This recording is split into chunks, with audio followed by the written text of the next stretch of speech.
I think that there's a lot more to say when it comes to the shooting of the National Guard members beyond just the tragedy of what happened. But on the Afghan side, remember Rahmanullah Lakhanwal, the suspect. He is originally from Afghanistan and he was relocated to the United States, came in during the collapse of Afghanistan in 2021, but was also the Trump administration was involved in the process of him being able to stay here. It wasn't just the Biden administration. He had previously worked with the CIA with the paramilitary forces called Zero Units. They were working alongside operatives inside the CIA to take out terrorists.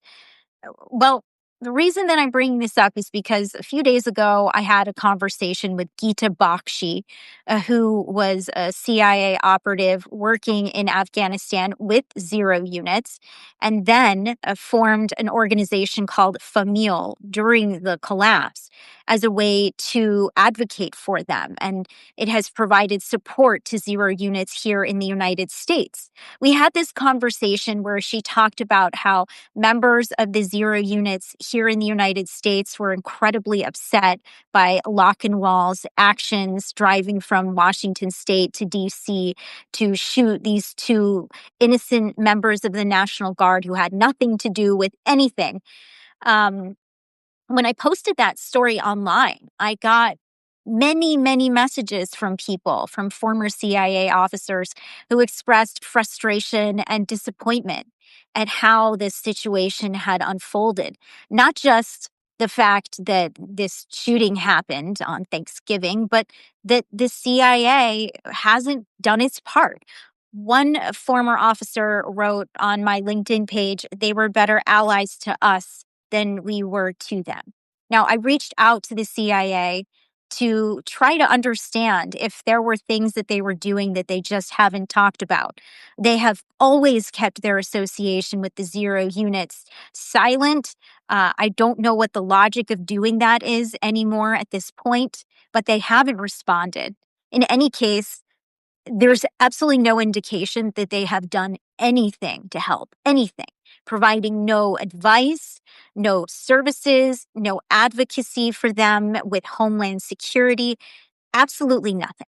And there's another factor that plays into this.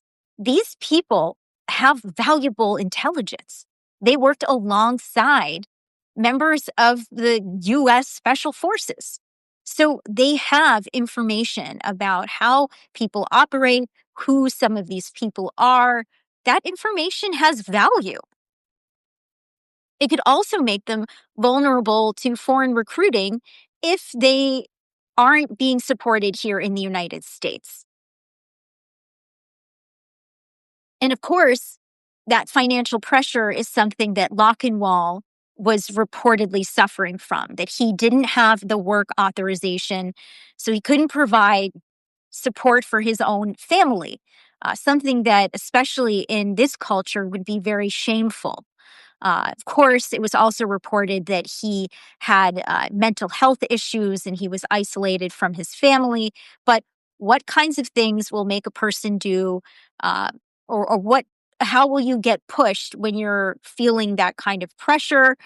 It's something to think about. And let's just put aside the fact that there are also potentially ramifications for CIA officers trying to recruit in foreign countries to build other paramilitaries in the future if they're paying attention to what's happening now. And the thing is, that piece, the financial pressure piece, is something that I haven't seen being discussed too much right now. And I want to draw more attention to because this doesn't just have to do with the Zero Units at this point and all of the value that they can bring in terms of providing counterterrorism support in the United States and for the United States, but also the Afghan interpreters who served alongside members of the US military. There's this guy that I started talking to in 2021. I did a story with him on how U.S. service members and veterans were frantically trying to get out their former interpreters because the writing was on the wall. Things were not going well in Afghanistan. The Taliban was going to be taking certain territories. It was already starting. Well, maybe it hadn't started yet. But in any case, the U.S. was leaving. These men and women realized that there was going to be problems. And so that's how I came across Elias Ibrahimi.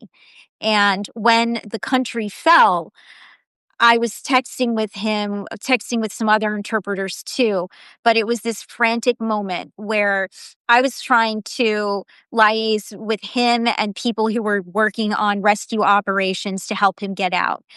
He has an elderly father, he has a younger sister, his mother passed away.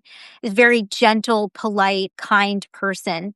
And every time he would go to H. Kaya, the airport, Hamid Karzai International Airport, he would get pushed aside. And his just kind of gentle, polite way meant that he was never going to get through. So one night I spent like calling him probably like, I don't know, maybe it was 50 times, maybe it was 70 times, but I just called him and called him and called him because I was told that if he showed up at this one safe house, he was going to be able to get on a bus and he would be able to get into the airport and then he would be able to get on a plane. And he wasn't picking up the phone because he was asleep. So I called him, called him, called him, called him, called him, called him, called him, called him, called him, called him, called him again and again. It was this frantic moment for me where I'm just like pacing in my home, shaking, terrified, so sad over seeing the unbelievable things we saw during that time. I mean, the vision of people just hanging off of a plane is enough to break anybody's heart. So when he came here to the United States, finally, it felt like, okay, I can breathe. At least there's something good that happened here. He was granted asylum in 2021. And we occasionally talk, and he reached out to me after I had posted the conversation with Geeta. Um, and he was working for a security company called American Guard Services in Washington State, just like Lochinwall. He was a field training officer. He told me that he had trained more than 100 armed and unarmed officers. Basically, things like stopping criminals from entering into the premises, thefts, unauthorized access, crowd control, things that we all appreciate when we go into places of work or leisure all the time. He was also a patrol supervisor. So this is what he writes me. I'm just going to read this to you. Quote, "Thanks for checking on me. I'm doing well. What happened in DC was very tragic, and I feel deeply sorry for the National Guard members who were affected. It was a terrible situation, and I understand it caused concern in the community. As for me, I'm still waiting for my permanent resident card. I haven't received it yet, and my work permit has expired as well. I applied for the renewal almost 3 months ago, but I still haven't gotten an update. I've been in contact with U.S. Citizenship and Immigration Services, and they keep telling me that everything is still in the normal processing time. So things have been a bit challenging, but I'm managing." So I said, "What are you doing now? Like, are you working right now?" "I've been laid off from my job. I had a really good position as a supervisor for one of the security companies in Washington. But now I'm just doing Uber and Lyft to earn some money and cover my bills. The last time I contacted USCIS, they told me I should receive a notice by December 9th. So I'm waiting for that date. I really hope they'll send me my permanent resident approval notice." So I waited until December 10th and I reached out to him again and said, "Okay, what did they say? What happened?" "I called them yesterday and they denied ever telling me that I would receive my PR notice by the 9th. And of course, he has nothing to show them to hold them accountable for what they told him because was all done by phone. He doesn't have the names of people, and it's just a conversation with this person, a conversation with that person.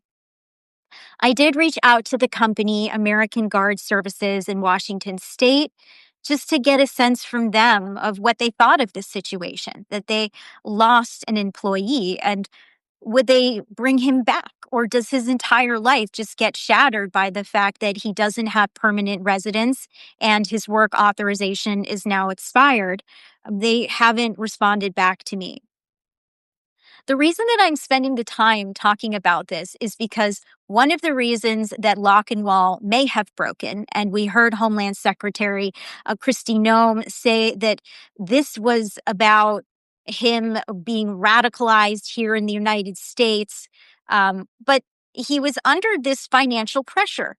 And there are more people like Elias, my interpreter, not just the zero units, but the interpreters as well, who are also under that pressure because the system is not moving fast enough for them. And it makes me incredibly heartbroken to think about how many people are going to suffer right now. And that this, depending on where it goes and the aspects of threats that I laid out in the beginning, that people could break, as we saw with Lock and Wall, or people could share information or be recruited by less friendly governments than we would want, by foreign intelligence, that all of that could then come out and be used as a justification to not grant uh, permanent residence, to not bring visas to Afghans, to push them back to the country where they would be most under threat. And when he told me about this, I mean, right now I'm calm, but when he first told me about this, I was seething because here's somebody who fought for our country, who believes in our country, who is making something of himself. And now he's just at a standstill. And you can bet that there are members of the zero units who are going through the same thing with zero support from the CIA. I'm going to leave it there for now.